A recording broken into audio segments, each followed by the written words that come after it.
All right, let's dive right in. What if the entire way we think about modern AI, these massive models with billions of parameters, is just one way of doing things? What if there's another path? Well, today we're looking at a paper that suggests just that. It's proposing a different foundation for AI, one that's built on a concept from mathematics called operators. So, to get right to the heart of it, here's the big shift in thinking. On one hand, you've got the AI we all know, neural networks. Their whole game is about optimizing millions or even billions of tiny little knobs, these individual parameters, until they get the right output. But this new idea? It's completely different. It's about learning one single, powerful transformation that maps an entire function, like an entire image or sound wave, to another. We're not tweaking knobs anymore. We're learning a whole machine. But you might be asking, why even look for a new way? Aren't neural networks doing amazing things? And yeah, they are. But for all their power, the models we rely on today are built on a foundation that, well, it has some pretty serious cracks. And here are those cracks. First, the models are just huge, bloated with these massive parameter counts. This often makes them black boxes. We get an answer, but we have no real idea how it got there. They can also be surprisingly brittle. You change an input just a little bit and the whole thing falls apart. And of course, the big one, they're incredibly hungry for data and just eye-wateringly expensive to train. So you can see why the hunt is on for a better way. And that hunt brings us to the core idea of this paper. What if we just reframed the whole problem? Instead of thinking about learning like we're optimizing code, what if we thought about it like we're processing signals? What if we approached AI like an electrical engineer, not just a computer scientist? This quote from the paper really just nails it. It says we're shifting from optimizing finite parameters to recovering mappings in a structured function space. You see the difference? It's not about brute forcing a billion numbers into the right configuration. It's about discovering an elegant, underlying mathematical rule. It's a move from brute force to, well, real elegance. Let me put that even more simply. Right now, a model learns the weight, the importance, of every single pixel in a photo.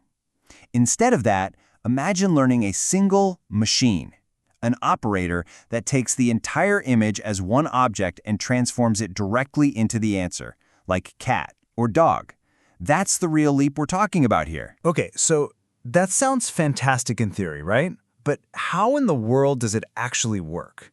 Well, the magic behind this whole idea happens in a very special kind of mathematical universe. A universe that was literally built for this kind of work. That universe is called a Hilbert space.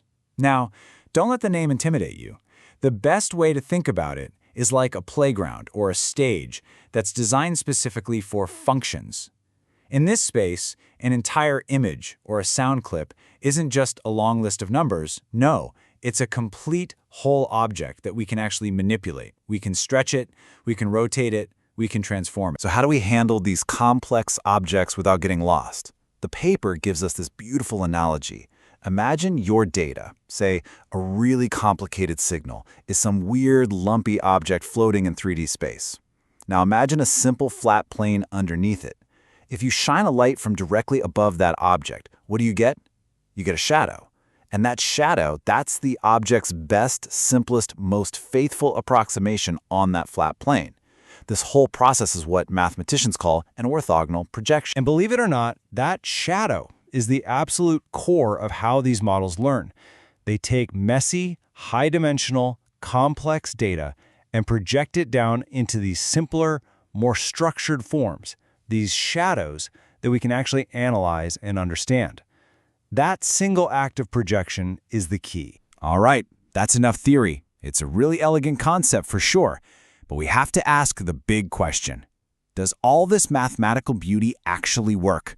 Does it hold up on real-world tasks? Let's take a look at the results. I mean, this is really the moment of truth, isn't it? For any new idea in AI, this is where the rubber meets the road.